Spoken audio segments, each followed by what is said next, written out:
My name is Irene Caldwell. I am 67 years old, and for most of my life I worked as a records clerk at the county courthouse in Dayton, Ohio. 31 years. That is not the kind of job people write books about, but it was honest work, and I was good at it. I knew where every file lived. I knew the difference between a case that was truly closed and one that had simply been put away somewhere quiet so no one had to look at it anymore. My husband Gerald passed away 4 years ago, pancreatic cancer. 11 weeks from diagnosis to the end. People say things like, "At least it was fast." And I understand what they mean. I do. But fast does not mean easy. Fast just means you do not have time to say half the things you needed to say. After Gerald was gone, I rattled around that house in Trotwood for almost a year before my doctor sat me down and said I needed a reason to get up in the morning. Not in a cruel way. She said it gently, the way a person says a hard thing when they actually care. So I called a friend who knew someone at a property management company downtown, and they brought me on part-time to help organize decades of tenant and maintenance records that had been scanned but never properly sorted. It was 3 days a week, Tuesday through Thursday, and I took the late afternoon shift, which meant I was usually heading home around 9 or 9:30 at night. I did not drive at night anymore. My vision had gotten soft at the edges after dark. And Gerald had always been the one who drove after sundown anyway. I was not ready to start now. So I used a rideshare app. My granddaughter had set it up on my phone the previous Thanksgiving, walking me through it slowly and writing the steps on a notepad that I kept in my kitchen drawer. The first few weeks I got a different driver every time. Some were quiet, some were chatty, and I mostly stared out the window and let the city pass by. Dayton at night has a particular kind of stillness to it. Not dangerous, just tired, like a person sitting at the end of a long day with their shoes off, not quite ready to go to bed. Then one Thursday in late October, a driver named Roy pulled up. He had a clean grey sedan, one of those air fresheners shaped like a pine tree, hanging from the mirror even though it had lost its scent a long time ago, and a thermos of coffee sitting in the cuff holder. He was small things, and he risked latived, with reading glasses pushed up on his forehead, even though it was dark. He said good evening and asked if I was comfortable with the temperature, and I said yes, and we drove in a pleasant silence for a while. Somewhere on North Main Street, I mentioned that he had turned left when the app usually routed us right. He said that stretch had construction starting up at 9, and going around saved about 6 minutes. I had not even noticed. And I thought, this man pays attention.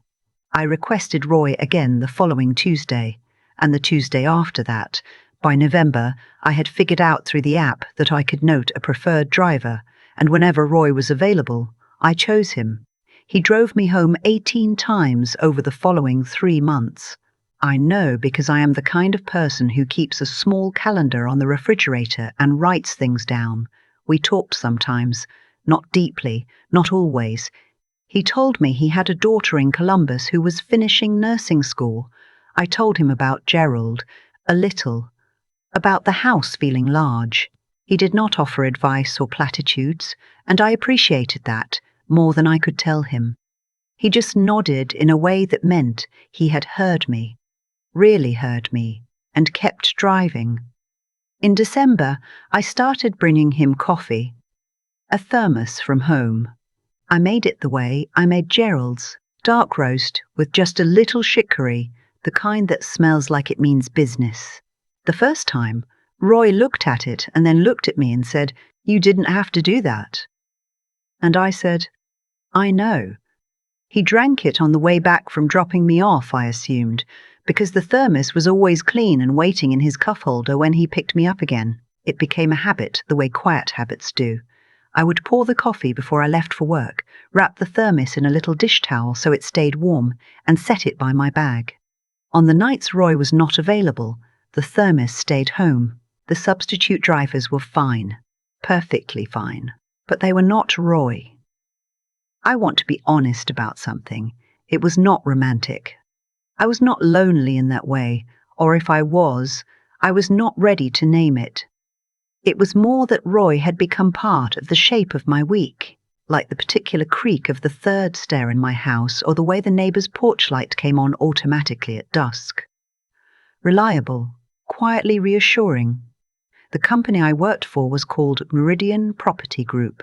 They managed about 40 residential buildings across the Dayton metro area, mostly mid-range rentals, a few small commercial spaces. The records I was hired to sort dated back almost 20 years, and while most of it was mundane, maintenance requests and lease renewals and inspection logs, there were some files that had been improperly archived. Lease disputes that had been closed before they should have been. Security deposit deductions that had no corresponding documentation. In a few cases, tenant complaints had been filed and then simply disappeared from the system. I was not an investigator. I was a records clerk, but 31 years at the courthouse had trained me to notice when something was missing that should be there. I flagged 3 files in November and left notes for my supervisor, a woman in her 40s named Deb, who wore bright cardigans and kept a bowl of peppermints on her desk. Deb thanked me and said she would look into it. I went back to sorting.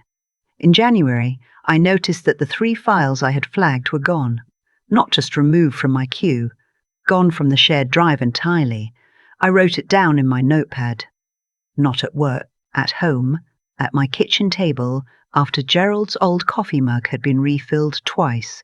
I wrote down the file numbers from memory because I had spent 31 years training my memory to hold numbers like a shelf holds books. I did not say anything to Deb. I was not sure why yet. I just kept working. Then one Thursday in the second week of February, Roy picked me up and we were about halfway home when he passed my street. I noticed right away. I always paid attention to the route, old habit. I said, "Roy, you just passed Glendale." He did not answer immediately. He kept both hands on the wheel and his eyes on the road. And when he spoke, his voice was lower than usual. Careful. He said, "Miss Irene, I need to ask you to stay in the car a few more minutes. There is something I have to tell you, and I did not want to do it while you were walking to your door." My first instinct was a cold kind of alertness, the kind your body produces before your mind has caught up. I said, "What is it?" He said, "I have been driving this route a long time. I know which cars belong on which blocks. There is a dark blue Chrysler 300 that has been parked one house down from yours on Glendale. It has been there every night this week when I drop you off. It leaves about 20 minutes after I do.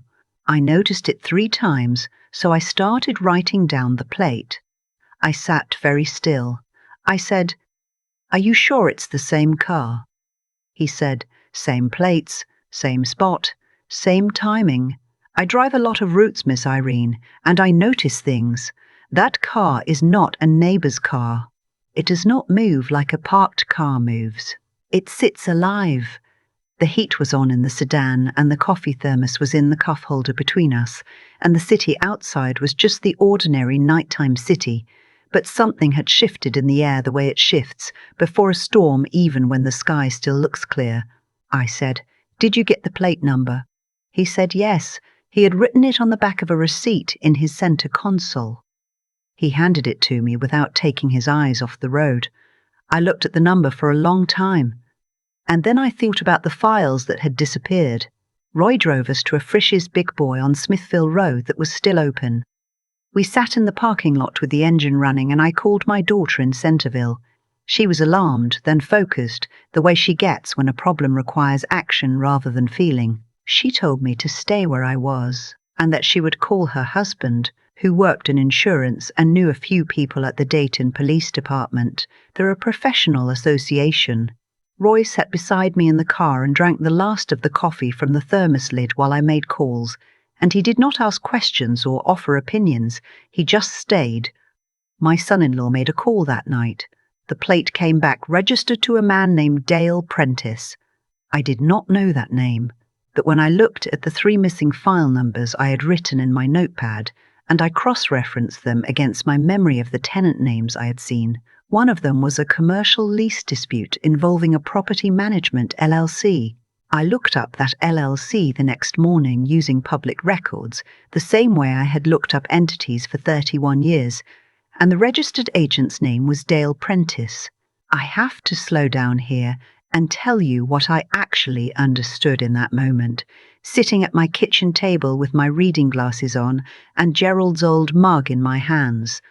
The files I had flagged were connected to inflated maintenance billing on commercial leases. Someone had been charging building owners for repairs that were never made, pocketing the difference, and when the tenants had filed complaints, those complaints had been buried. The arrangement depended on those records staying quiet. I had flagged them, someone had noticed, and now a man connected to one of those LLCs was sitting outside my house at night. I was not in danger in an action movie way. I want to be clear about that, but being watched in the dark by someone who knows where you live, and knowing that they know you know something that is its own kind of fear, it settles differently, lower. My daughter drove to my house the next morning, and we went together to the Dayton Police Department's non-emergency office. I brought my notepad, the license plate number Roy had written on the receipt, and a printed summary of the file numbers and dates I had documented at home. The officer we spoke to was a younger man, professional and thorough, and he took everything we gave him. I also called a lawyer that week, a woman my old courthouse colleague had recommended years ago for exactly the kind of situations where you are not sure if you are a witness or something else. Her name was Frances Okafor, and she had an office near the Oregon District, and she wore her hair in a silver lock and spoke in the measured, unhurried way of someone who had spent decades being the calmest person in a complicated room. She listened to everything, asked me to sign nothing for 3 days, and then called me back with clarity. What had been happening at Meridian Property Group was not a small thing. Dale Prentice was a subcontractor who had worked with the company's previous director of operations, a man who had since left under circumstances that were now being re-examined. The inflated billing had been ongoing for nearly 4 years. Several tenant advocacy organizations in the Dayton area had received complaints that had never been properly escalated. My flagged files were 3 of at least 11 that had been improperly removed from the active archive. Frances helped me provide a formal statement. She made sure I was protected as a whistleblower under Ohio law. She explained the process clearly, without drama, and told me that what I had done, noticing, writing things down, keeping the numbers in my head, had given investigators something they could actually use. Dale Prentice was not a violent man. He was a frightened one. The police determined he had been watching my house to assess whether I had shared anything or taken any documents home, trying to understand how much I knew. He was interviewed, and he cooperated quickly, which Frances said sometimes happens when someone realizes the window for cooperation is closing. Charges were filed against him and the former operations director in March. I still worked at Meridian for 6 more weeks while things were sorted. The new interim director was a quiet, serious man who thanked me on my last day with a handshake and no ceremony, which was exactly the right amount of ceremony for me. I want to tell you about Roy. A week after the night he drove past my street, I asked him directly how long he had noticed the car. He said the first time was actually 10 days earlier. I asked why he had waited. He was quiet for a moment, then he said he had not been sure it was his place to say something, that maybe he was wrong, that he did not want to frighten me over nothing. I said, Roy, you were right to say something. You have always been right. He nodded and looked out at the road. Then he told me something he had not told me before. He said he had a younger brother years ago who had noticed something wrong in a neighborhood situation and had said nothing because he was not sure it was his place. His brother was fine, the situation had resolved, but he had carried the hesitation like a stone ever since. He said driving me home all these months, talking sometimes and being quiet other times, had reminded him that paying attention to the people around you was not interference. It was just care. I thought about that for a long time after. In April, Roy told me his daughter had passed her nursing boards. I brought a small card and a piece of pound cake wrapped in foil the next Tuesday. He laughed when he saw the foil and said his mother used to wrap things in foil the same way. We drove the rest of the route without talking much, but it was the comfortable kind of quiet that only exists between people who have sat through harder silences together. I still use the rideshare app. I still request Roy when he is available, which is most Tuesdays and Thursdays. I no longer bring the thermos every single time, just most times. He still drinks it on the way back, I assume, because the thermos is always clean. The house in Trotwood still feels large some evenings. I will not pretend otherwise, but I sit at the kitchen table with my notepad and my coffee, and I think about the years I spent learning to notice what did not belong, and I think about a man who noticed a car that did not belong on my street, and I think about the way small and ordinary kindness, a thermos of coffee, a piece of pound cake in foil, creates the kind of trust that makes people willing to say a hard thing when it matters. I was not rescued in some dramatic sense. I am an old woman who worked in records and kept careful notes and happened to trust the right person at the right time. But I am here, and the files are not buried anymore, and the tenants whose complaints were ignored have been heard. Gerald would have appreciated the part about the files most of all. He always said I remembered numbers better than any computer. I think he would have also liked Roy. They are both men who understand that paying attention is a form of respect. Be kind when it costs you nothing. Be kind when it costs you something too. Not because the world will always reward it. Sometimes it will. But because the act of noticing another person, really noticing, the way you notice a car that doesn't belong, the way you notice a thermos wrapped in a dish towel waiting by the door, that is what keeps us from becoming strangers to each other. That is all I have ever known how to do. Notice things. Write them down. Show up the next Tuesday. It turned out to be enough. I have thought a lot about what actually kept me safe that February night. It was not luck. It was not coincidence. It was a chain of small, deliberate choices made over months, none of which felt important at the time. I brought Roy coffee because it cost me almost nothing, and it seemed like the decent thing to do. That is all. I was not trying to build trust or earn protection. I was just a woman who had spent a lifetime noticing people that others walked past, and Roy was someone who showed up reliably in the dark and drove me home without complaint. That felt like something worth acknowledging. But here is what I understand now that I did not fully understand then. The coffee opened a door. Not dramatically. Slowly. The way doors actually open between people. Over many ordinary evenings, through silences that are comfortable instead of cold, through conversations that go nowhere in particular, but leave you feeling like someone actually heard you. Roy started paying attention to my route the way you pay attention to something that matters to you. And when he noticed that car sitting outside my house, alive in the dark, he did not look away. He said something. Even though he was not sure it was his place, even though he was afraid of being wrong. That is the thing about honesty that people do not always say plainly enough. It takes courage, not the loud kind, the quiet kind, the kind that sits with discomfort long enough to decide that telling the truth is worth the risk of being wrong or unwelcome. Roy had that. And I think he had it partly because someone had treated him like a person worth talking to, not just a service to be used and forgotten. I spent 31 years in a courthouse learning to read what was missing. 3 files disappeared from a shared drive, and I wrote down the numbers from memory because that is what you do when you have trained yourself to notice. Not because you are heroic, because you are paying attention. Attention is a form of integrity. When you stop paying attention to the things in front of you, you become complicit in whatever fills that space.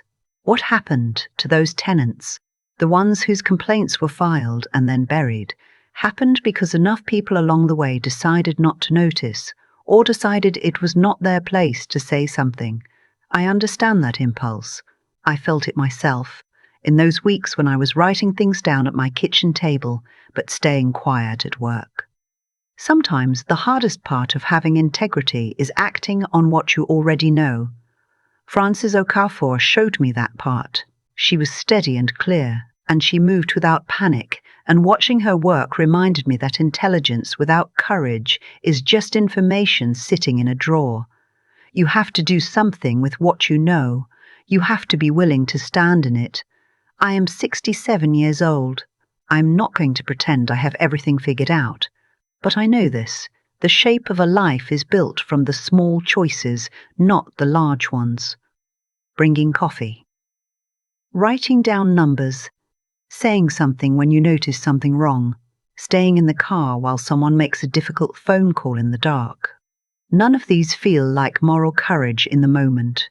They feel like just getting through Thursday. But they compound. They accumulate into a life that holds together, and sometimes into a moment that saves one. Roy's daughter passed her nursing boards in April. I brought pound cake wrapped in foil, and he laughed and said his mother used to do the same. We are not the same kind of people in most ways that the world measures. But we recognized something in each other on the first quiet drive home, and we kept showing up, and that turned out to matter more than I can properly explain. Show up. Pay attention. Say the thing you noticed. Wrap the pound cake in foil. That is most of what I know.